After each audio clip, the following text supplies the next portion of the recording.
Ahora, lo bueno es que vamos a conversar un tema que es súper interesante en todo el área de Chile, porque últimamente estamos viviendo diferentes tipos de secuestros, cosa que antes no pasaba de manera tan masiva, pero últimamente sí. Y para eso tenemos aquí un gran invitado, quien es abogado y también es académico de la Universidad Central, Silvio Cuneo. ¿Cómo estás? Hola Patricia, hola Joaquín, muy bien. Hola Silvio. Muy bien, muchas gracias por la invitación. Bienvenido. No, gracias a ti por venir, sí. Sí.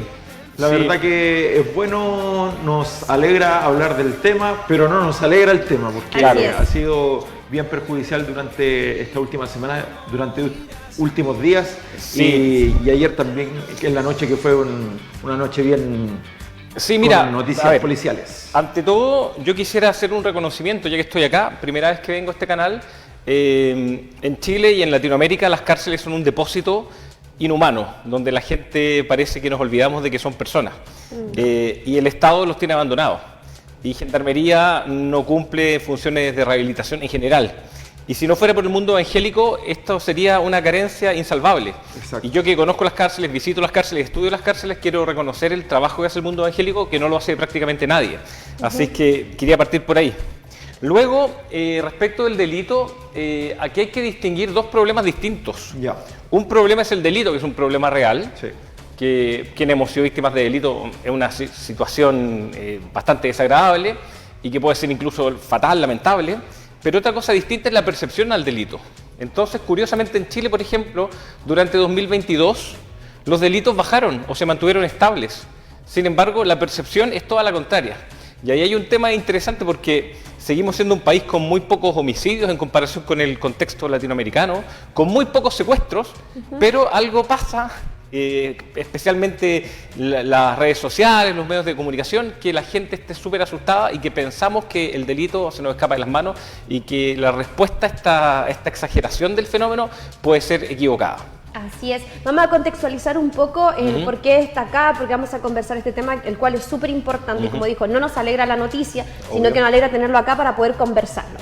La semana pasada conocimos el secuestro de un empresario en Rancagua, ¿cierto? Que posterior a varias horas de negociación obtuvo su liberación, previo al pago del rescate que solicitan los delincuentes. Es el primer caso. El segundo caso es que el delito se repitió en la ciudad de Iquique. Y por otro lado, una persona denunció que su hijo fue secuestrado tras pedir una aplicación de transporte. El exministro Felipe Jarboe habló de más de 800 denuncias de secuestro en un año, un hecho preocupante, el cual acá yo quiero destacar un poco. De 800 denuncias de secuestro, yo como que no he sabido de tantas al mundo comunicacional, como que no siento que hayan sido 800 en este año. No, es que estos datos, las 800 son de 2022. Tenemos datos todavía de 2023 y efectivamente... todavía no se cierra el año. No se cierra el año, no. Es que el primer problema que tenemos acá es la falta de datos. Porque si tú revisas los datos de la PDI, de Carabineros y de Fiscalía, te vas a encontrar con números distintos. Lo otro es que lo que utilizan para medir el delito de secuestro es la denuncia. Y la denuncia nunca es un mecanismo muy confiable, porque hay muchos delitos que no se denuncian. Especialmente porque a lo mejor en rencillas entre bandas no es bien visto denunciar un delito de secuestro. Entonces no nos acercamos a la cifra real. Pero efectivamente sí es preocupante que, no sé, en 2017 hubo 490, menos de 500 denuncias, y en 2022 tenemos más de 800, es decir, un aumento sustancial. Ojo que seguimos siendo un país con muy pocas denuncias. Y efectivamente, pese a haber 800 denuncias de secuestros el año pasado, no conocimos los casos porque también hay muchas denuncias falsas. Hay denuncias de secuestro donde los secuestrados luego aparecen también. O sea, hay como una... A ver, aquí hay una línea. O sea, una de que no tenemos todos los datos al 100%. No tenemos los datos uniformados. Porque tampoco se realizan todas las denuncias y no todas las denuncias son denuncias en realidad. O sea, no, todas las denuncias son denuncias, pero no todas las denuncias hablan de verdad de un secuestro. Por otra parte, hay secuestros que no son denunciados y por otra parte tenemos disparidad de datos entre las distintas instituciones. Es decir, no estamos muy bien para hacer un análisis. Estamos muy alineados. No, estamos súper desalineados, pues ese es un problema. Ahora, ¿cuál es la solución? Es que ese es el tema, porque ¿qué es lo que ha hecho nuestra clase política normalmente en materia de delincuencia? Ha respondido principalmente a la sensación más que al delito, y la respuesta ha sido aumentar las penas.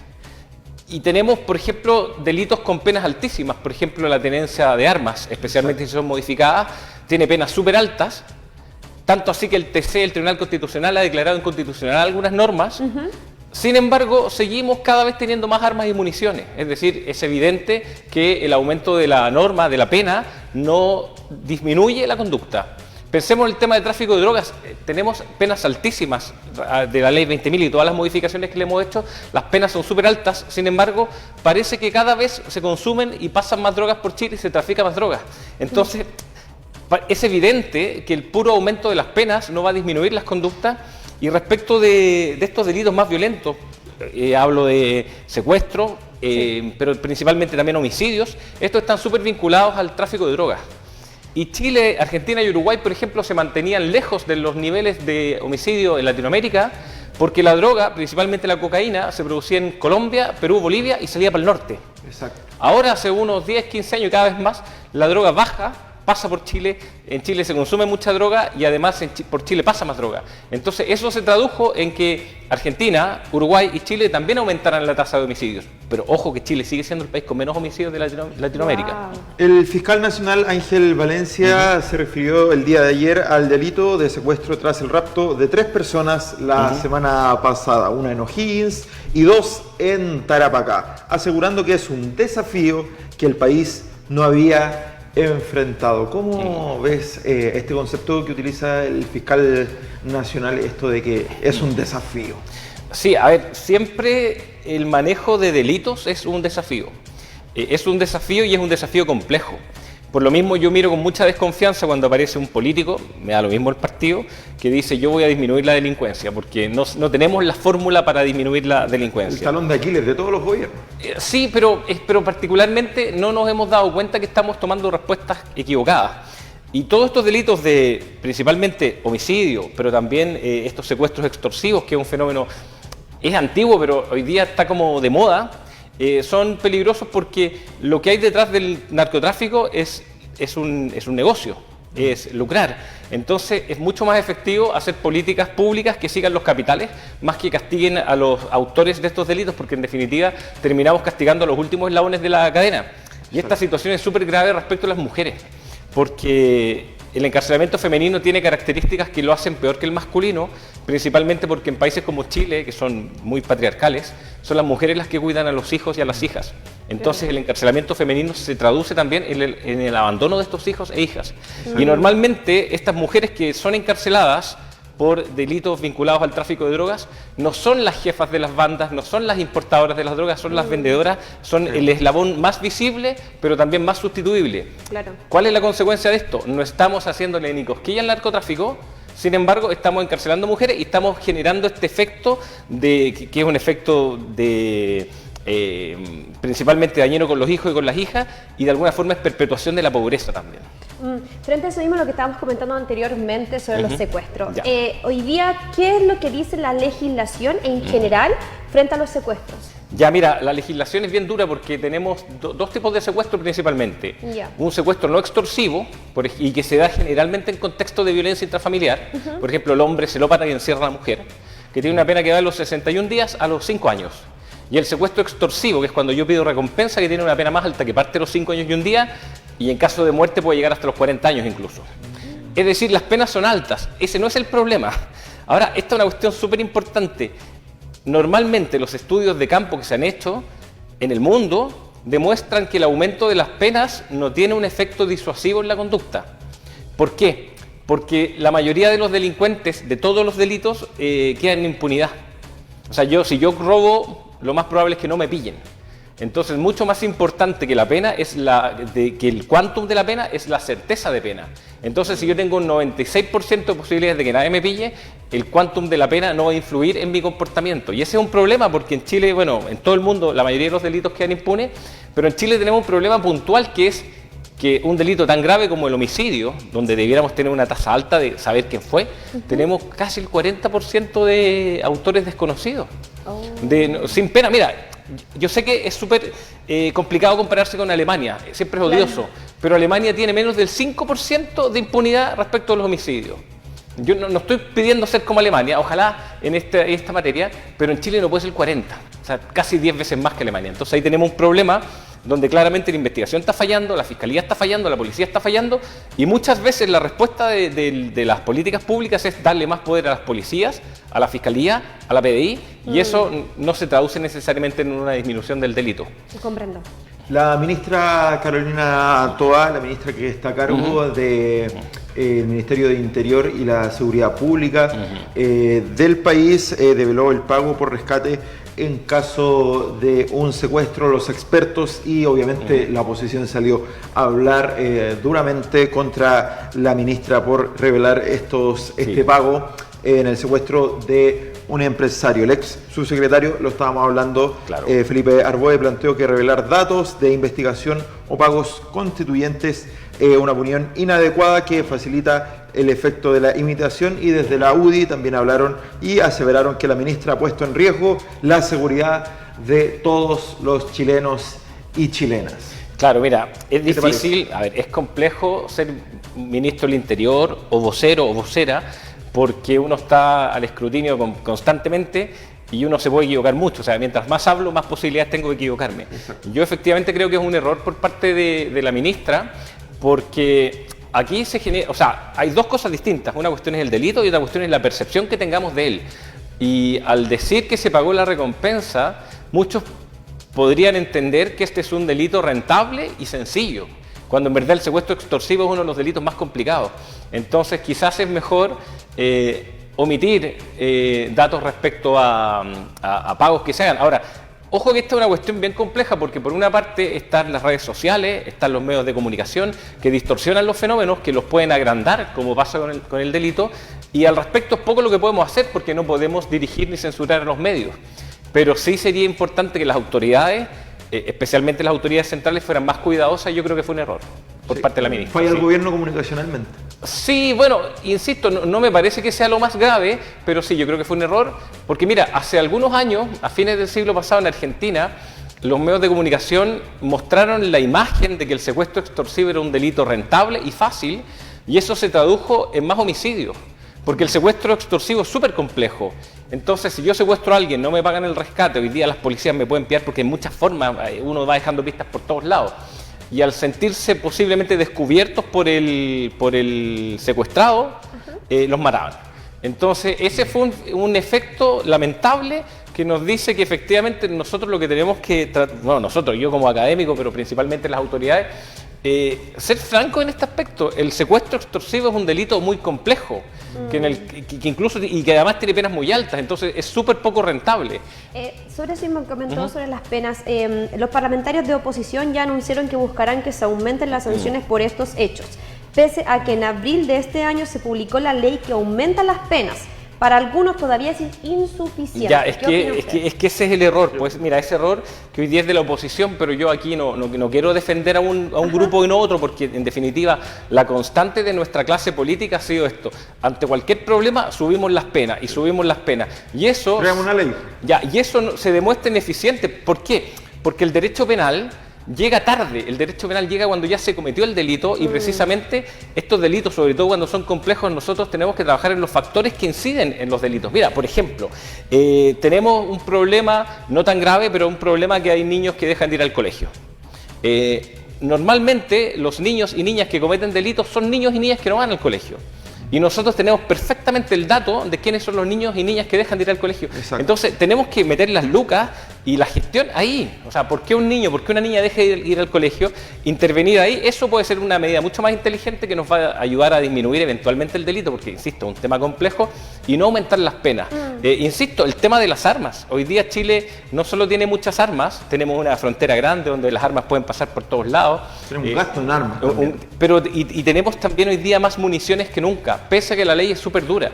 Entonces no pasa por ahí la solución. ¿Y por qué lo hace la oposición? Y después lo puede hacer también el oficialismo, porque es rentable electoralmente. Y porque el problema de la delincuencia, que es un problema complejo, es un problema social, donde tenemos que trabajar nosotros en las causas y en los factores que generan delito, y no entender este tema como un juego de suma cero, donde yo estoy de parte del delincuente o estoy de parte de la víctima. Lo ideal es hacer políticas públicas que nos ayuden a proteger a las víctimas, pero que eventualmente evitemos delitos, y no que no se trata de masacrar delincuentes ni de encerrarlos en un espacio inhumano como es la cárcel, que por lo demás es un espacio súper criminógeno, es decir, las bandas de mafia en Italia, por ejemplo, las bandas del tráfico en Centroamérica, eligen a sus soldados entre personas que han salido de la cárcel. Es decir, la cárcel es un espacio criminógeno que no disminuye los niveles de violencia, que al contrario los aumenta, que genera abandono en las familias y que además es súper caro. A mí me llama la atención porque para mí las penas son como el parche curita. Sí, pues, pero... No es la solución al final. Mira, hay un penalista italiano que decía que la historia de las penas es mucho más vergonzosa que la historia de los delitos. Es decir, cuando sancionamos, somos mucho más inhumanos que cuando cometemos delitos.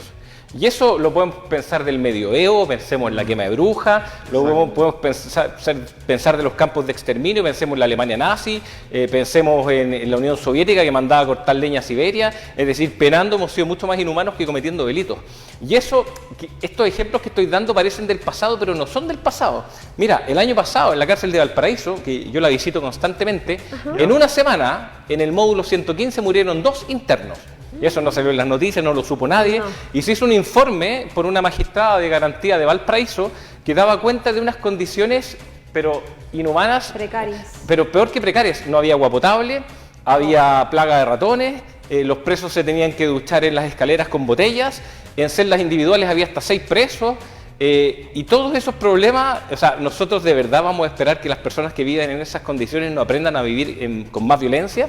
Entonces ahí tenemos un problema de inhumanidad brutal. Yo por lo mismo partí diciendo que quería hacer un reconocimiento al mundo evangélico, porque la iglesia evangélica casi no es la única, ojo que hay otras instituciones, hay colectivos que participan, Tales Azul, Las Pájaras Entre Púas, hay varios colectivos que hacen un trabajo súper importante, pero constantemente el mundo evangélico está interviniendo en las cárceles y los presos y las presas hacen cualquier cosa por estar en el módulo de los evangélicos. Exacto.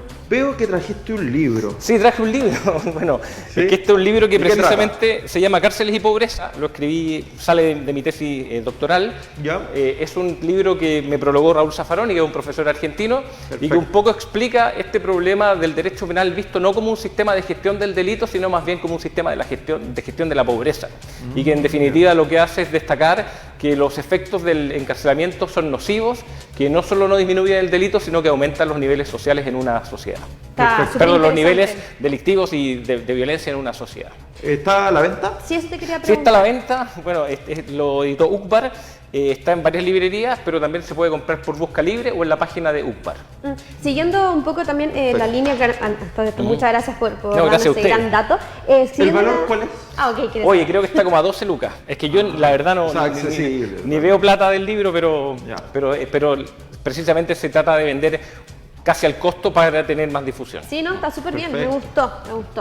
Siguiendo un poco la línea sobre el tema de las cárceles, me llamó la atención porque hoy día creo que no tenemos tantas cárceles. Hoy tenemos muchas cárceles y muchos presos. Muchas, sí. Pero creo que faltan o no. ¿Qué opinas tú? Es que, no, mira, a ver, nosotros tenemos un nivel de encarcelamiento súper alto y ese parece que va aumentando y los efectos son siempre nocivos. Y el problema de esto es que, por ejemplo, cuando la Concertación en sus primeros gobiernos asumió los gobiernos, se encontró con el problema del hacinamiento carcelario y pensó que podía solucionar el hacinamiento carcelario construyendo más cárceles. Y parece lógico, porque si yo tengo mucha gente en poco espacio, si aumento el espacio, la gente va a estar más cómoda. Exacto. Sin embargo, eso no pasó y en verdad esto es una irresponsabilidad por parte de la Concertación. Bueno, en verdad de toda la clase política, porque en ningún lugar del mundo la construcción de nuevas cárceles se ha traducido en la disminución del hacinamiento. Algo pasa, que cuando construimos más cárceles se reproducen los mismos niveles de hacinamiento. Y por lo mismo, ¿qué es lo que se propone? Se propone buscar alternativas descarcelatorias.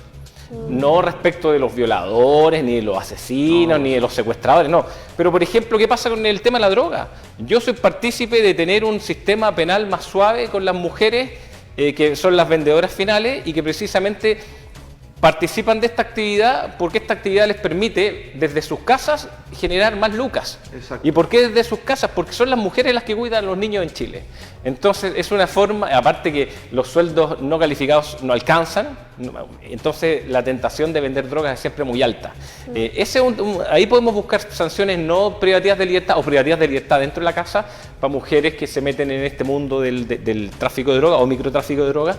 Y respecto de delitos menos graves, penas no privativas de libertad.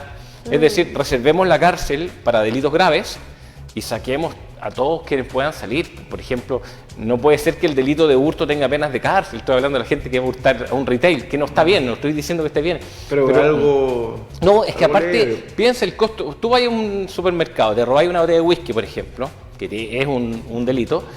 El costo social que significa llamar a carabineros, que van 2 o 4 carabineros, detienen a la persona, lo llevan a gendarmería, pasa la noche en el calabozo, entra el juzgado de garantía, le designa fiscal, defensor, los funcionarios de acta, los guardias, todo ese dinero fiscal para defender al retail. Me parece medio vergonzoso. Y por otra parte, cuando los retail se ponen de acuerdo, se coluden y nos suben el precio, qué sé yo, de bienes tan básicos como el pollo, el papel higiénico, las penas son ridículas. Entonces, es que desde una botella de whisky a un secuestro... No, exactamente. Ese también es otro tema, porque cuando hablamos de qué es el delito es muchas cosas. Exacto. El delito puede ser una injuria, puede ser un hurto supermercado, o puede ser una violación con un asesinato. Entonces, cuando decimos ¿qué hacemos para disminuir el delito? Depende qué delito, porque hay delitos que son mucho más preocupantes, que son precisamente aquellos vinculados a la violencia, y también, ojo, que los fraudes al fisco generan muchos daños sociales también. Frente a eso mismo, perdón, sí, las cárceles hoy día están separadas, están segmentadas por delitos menores, delitos medianos y delitos mayores. Sí, más o menos. Mira, Gendarmería hace clasificaciones que dependen mucho de la peligrosidad. ¿Ya? Pero Gendarmería, yo no quiero culpar mucho a Gendarmería, porque Gendarmería yo creo que hace mal la pega, pero hace mal la pega porque tampoco ha recibido ningún apoyo de nadie y a nadie le importa lo que pasa en las cárceles. Entonces, por ejemplo, hay cárceles donde tienen 3 módulos para prisión preventiva y están los 3 llenos.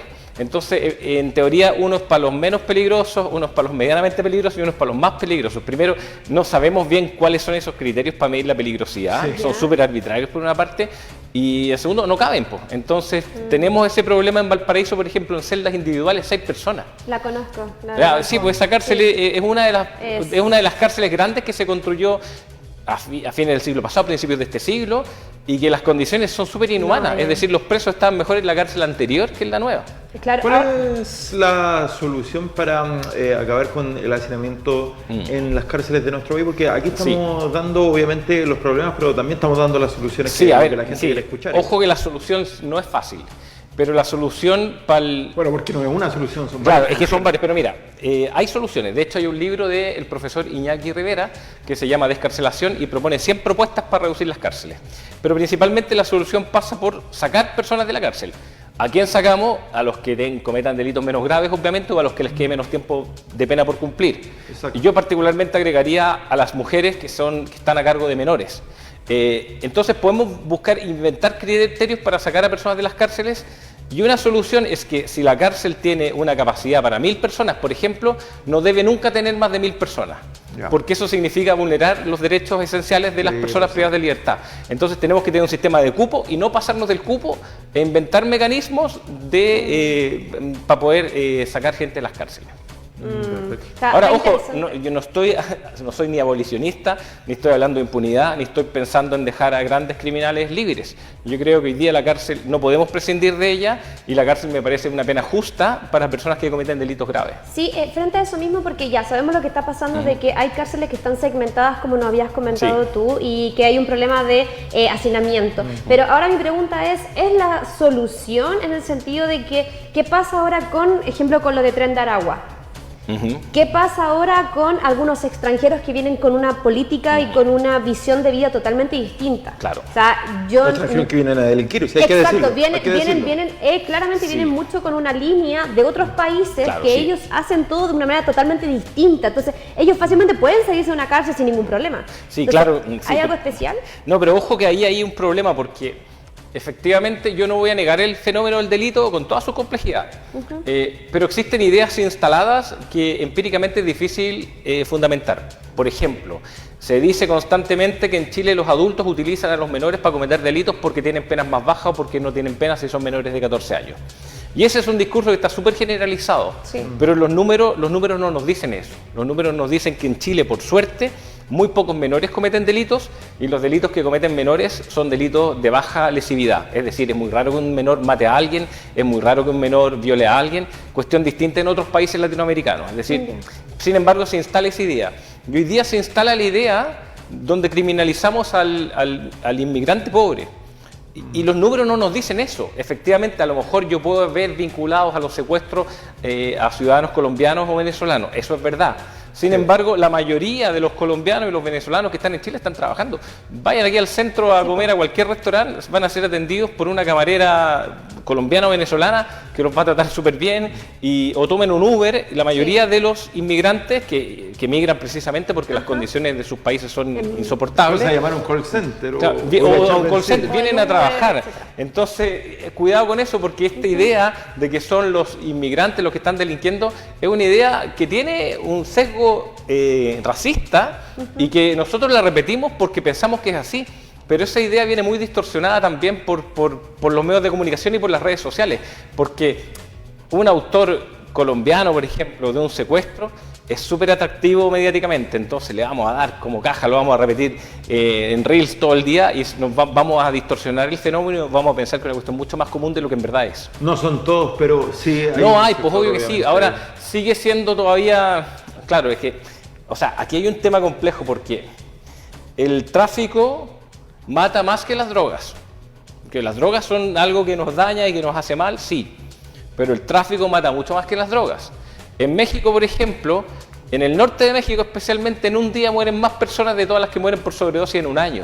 No, estoy un poco exagerando, pero ¿qué significa esto? Un ejemplo. Que a lo mejor si nosotros buscamos políticas de legalización de las drogas, que es un tema complicado, no digo que no, podemos disminuir también el narcotráfico. Porque precisamente uno de los tantos problemas que tienen las drogas hoy en día en Chile, que se están consumiendo más que antes y sobre todo drogas nuevas y drogas más duras, es que los chicos, la gente joven, que son los que más consumen drogas, no saben lo que están consumiendo, porque no hay ningún testeo de calidad, entonces entran drogas nuevas, súper peligrosas, súper adictivas, súper tóxicas, súper letales, y como no hay un testeo de calidad, las consecuencias pueden ser fatales.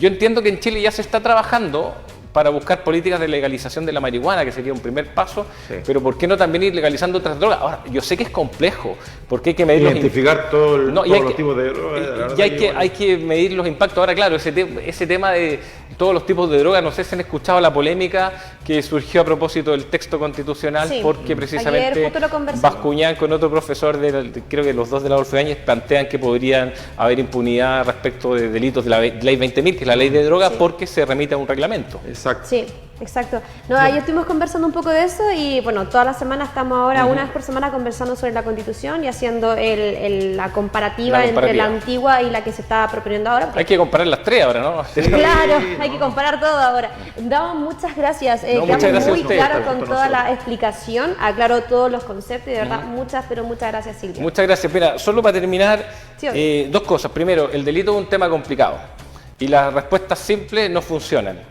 La respuesta de nuestra clase política en forma transversal ha sido aumentar los delitos y eso, aumentar las penas de los delitos, y eso no ha disminuido los delitos. Y por último, lo más importante, no nos olvidemos nunca que las personas que cometen delitos son personas y que las personas privadas de libertad merecen ser tratadas como personas. Si las tratamos con inhumanidad, aparte que estamos violando los derechos humanos, estamos generando más violencia y más delitos a mediano y largo plazo. Entonces, ¿te puedo hacer una pregunta frente a esa frase? Todas las que quieras, por favor. ¿Qué pasa entonces con la inhumanidad que tienen los ladrones, que tienen los que secuestran, que tienen los violadores, que tienen los profanadores hacia nuestra persona? Sí, lo que pasa es que, mira, esa es una pregunta súper compleja la que me hace. De hecho, sería para hacer una tesis doctoral. No, lo que pasa es que la inhumanidad de los particulares puede ser muy grave, pero es más grave todavía cuando la inhumanidad viene por parte del Estado. De hecho, toda la teoría de los derechos humanos nace a partir de las vulneraciones que cometen los agentes del Estado.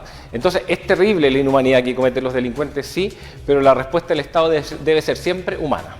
De un Estado moderno, un Estado liberal, un Estado democrático. ¿Qué pasa con la inhumanidad? Porque estamos cubriendo al ladrón. O sea, por lo que yo he entendido un poco, ellos son humanos. Son ellos humanos, no debieran estar somos todos personas. Claramente somos todos personas y todo, pero ¿qué pasa con la persona que saliendo de su casa iba al trabajo, es asesinada por un celular, simplemente, y la mataron? Ahora este caballero hay que tratarlo con cariño, hay que cuidarlo. O sea, no digo con cariño, digo con humanidad. Con humanidad, pero ¿qué pasa con la humanidad y por qué tanta protección hacia los ladrones o hacia las personas que están haciendo algo delictivo frente a una persona que simplemente iba a trabajar? Sí, a ver, es que son cosas distintas porque un Estado de Derecho respeta los derechos humanos y los derechos humanos son de todas las personas. Es decir, yo si creo en los derechos humanos no puedo torturar a Pinochet, por ejemplo. Yo sé que Pinochet es un violador de derechos humanos, no cabe ninguna duda al respecto, pero él no merece ser torturado. Él merece igual ser tratado con humanidad, Entonces, pese a todos los delitos que he cometido. Y eso vale respecto de todo el mundo. Ahora, ¿qué hacemos respecto al delito? Tenemos que buscar políticas públicas que funcionen y que puedan disminuir el delito. Ahora, ojo que esto es una cuestión súper... Para prevenirlo. No, y es una cuestión súper compleja porque de repente mejoramos las economías y el delito aumenta. De repente generamos más cesantía y el delito aumenta. Es decir, es una curva que no responde como una consecuencia de otros fenómenos. Una cadena integral. Pero es una cadena multifactorial. Entonces, por ejemplo, de repente la intervención urbana nos puede ayudar. Claro, aquí en Santiago, por ejemplo, existe un problema estructural importante, porque es una ciudad súper dividida y súper desigual. ¿Y qué es lo que hacemos nosotros con el derecho penal? No es que controlamos el delito, sino que controlamos a personas que vienen de sectores bien particulares y específicos de la población. Es decir, si vemos nosotros... que disculpa que te interrumpa, porque vemos en el mismo barrio donde vive el presidente de la República, donde hemos presenciado la noticia hechos delictuales. Sí, pero ese es un barrio donde se cometen delitos, pero las personas que se encarcelan provienen de sectores mucho más marginales. Y en la respuesta penal es una respuesta esencialmente clasista, porque si tú ves qué le pasó a Carlos Delano, clases de ética, da rabia. Sí, ese es un caso de impunidad evidente. Y cuando nosotros vamos a la cárcel de Valparaíso, por ejemplo, que es la que yo mejor conozco, vemos a gente que proviene de Tomas, principalmente de Tomas. Entonces uno se pregunta, ¿qué? ¿La gente de clase media y de clase alta no comete delitos? Sí, también comete delitos. Lo que pasa es que sus delitos no son delitos por los que las personas van a la cárcel. Entonces, también ahí la delincuencia tiene que ver un poco con faltas de oportunidades, con expectativas, y yo estoy de acuerdo contigo. Efectivamente, uno como víctima de un delito sufre la inhumanidad del delincuente.